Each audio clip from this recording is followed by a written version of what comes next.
Eu tenho muita curiosidade com o lance da vida pós-morte, né? Eu tenho essa muita curiosidade. Aí você falou assim, isso aí é segundo o cristianismo, por exemplo. Eu não sou cristão. Mas aí como é que fica, por exemplo?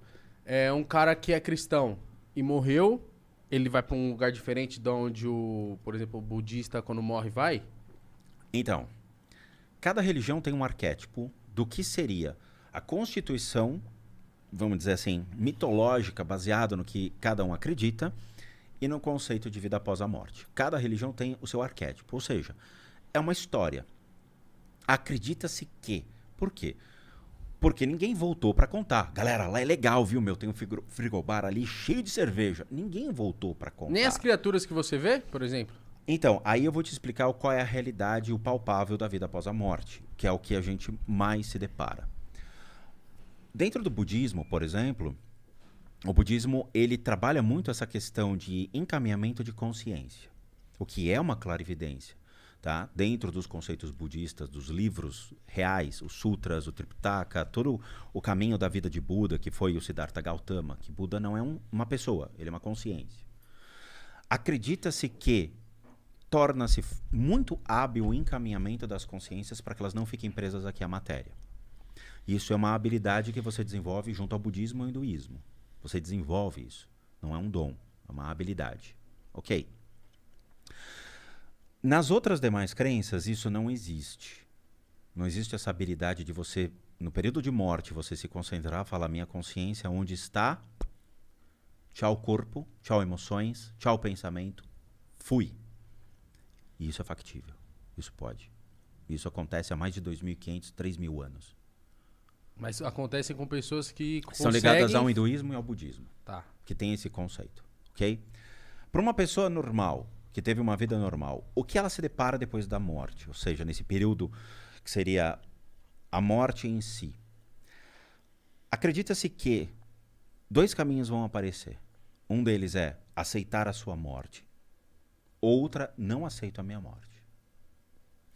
Pessoas de idade aceitam muito mais a morte do que jovens. Por quê? Porque eles, ao longo de todo o seu envelhecimento, ele já vai maturando dizendo, eu estou morrendo. Não sei se os avós de vocês tiveram esse pensamento e já falaram com vocês a respeito disso, dizendo, eu vou morrer, ou estou morrendo. Sim. Já estão se preparando, né? Perfeito. A consciência dele já vai se preparando, ele vai se desapegando naturalmente das coisas. Ele vê ele ficando mais velho, não tem menos força, doente, vai saber que vai morrer. Perfeito. Quando chega no leito de morte, ele já não tem mais apego a nada, porque ele aceita a morte. Então ele realmente não tem mais nada, ele vai embora. Pessoas que estão no auge da sua vida não aceitam a morte. Por quê? Porque o cara está numa adrenalina de trabalho, adrenalina de casa, contas para pagar, um monte de correria, o cara morre num acidente de carro. Cara, Nossa, era isso que eu ia te perguntar. Ele não que morre. morre do nada, tipo, sei lá, levou um tiro. Essas pessoas que morrem, eles devem ficar perdidaço. Fica. E tem um vídeo meu no canal que eu falo e mostro um cara que morreu e tá olhando para o próprio corpo. Nossa, tipo desacreditado? Desacreditado. Ele foi assassinado. Tá? Eu tenho uma playlist que chama Spook Murder Houses, onde eu pego casos reais, histórias reais de pessoas que faleceram, do tipo desses canais de polícia americano, não pego nada do Brasil, eu pego só americano. E aí foi um cara que foi pra guerra, voltou e ele queria fazer um documentário sobre o que ele encontrou. No dia seguinte, encontraram o corpo dele, o corpo da mulher e da filha mortos. A vizinhança falou, ele não se matou, alguém entrou lá e apagou o cara. Aí eu fui ver o vídeo, mas assim, eu não vejo antes, então o vídeo é play e vambora, tempo real. Aí chegou a imagem dele, eu dei um pause, eu gelei, eu falei, cara, é impressionante. Você vê o cara olhando pro próprio corpo assim, dizendo, eu não sei o que aconteceu, eu não me matei.